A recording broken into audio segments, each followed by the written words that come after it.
Friends hi అండి, hello, welcome back to my channel. రెగ్యులర్గా అయితే నేను చికెన్ దమ్ బిర్యానీ చేస్తాను, మటన్ దమ్ బిర్యానీ చేస్తాను, ఎగ్ దమ్ బిర్యానీ చేస్తాను, ఫ్రైడ్ రైస్లు చేస్తాను. కానీ మొదటిసారి ఎందుకో ఇలా వీడియోస్ స్క్రోల్ చేస్తూ ఉంటే మండి బిర్యానీ కనిపించింది అనమాట.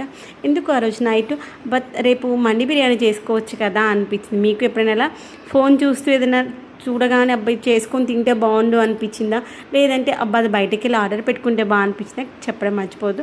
మండి బిర్యానీ చేసా, టేస్ట్ అయితే అదిరిపోయింది. ఎలా చేస్తానో చెప్తానండి.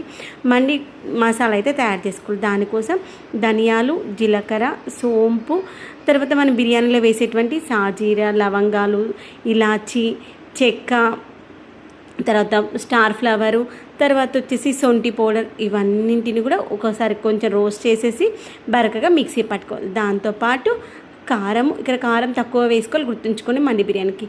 కారము, ఉప్పు, ధనియా పౌడరు, దాంతోపాటు సొంటి పౌడరు, దీంతోపాటు పసుపు, ఇవన్నీ కలుపుకోవడానికి ఆయిల్, ఇవన్నీ వేసి మంచి ఒక దాంట్లో ఒకటి కలిసేలాగా కలుపుకోవాలి. తర్వాత మనం ఆల్రెడీ చికెన్ పీసెస్ తెచ్చుకున్నాం కదా, చికెన్ వింగ్స్, వాటిని మధ్యలోకి కట్ చేసుకుని చిన్న చిన్న గీట్లుగా దాంట్లోకి మనం పెట్టినటువంటి మసాలా అంతా పెట్టించేసి ఒక 2 గంటల సేపు మ్యారినేట్ చేయాలి. 2 గంటలు మ్యారినేషన్ అయిపోయిన తర్వాత వాటిని ఇలా స్టీమింగ్ చేసుకోవాలి. ఒక గిన్నెలో వాటర్, నేను కుక్కర్ పెట్టాల్సిన అవసరం లేదు, ఇక్కడ విజిల్ ఏం పెట్టుకోవట్లేదు.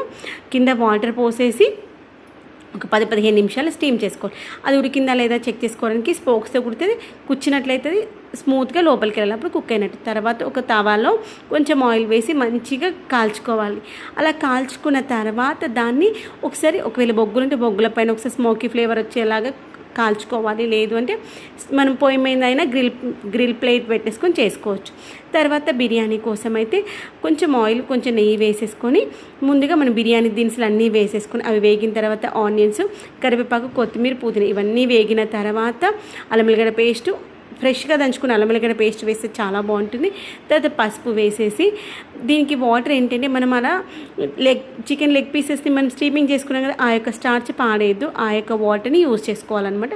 1 గ్లాస్ రైస్కి 1.5 గ్లాస్ వాటర్ తీసుకోవాలి. అక్కడ మనకు వచ్చినటువంటి వాటర్ సరిపోతుంది. ఒకవేళ సరిపోకపోతే నార్మల్ వాటర్ కూడా వేసుకోవచ్చు.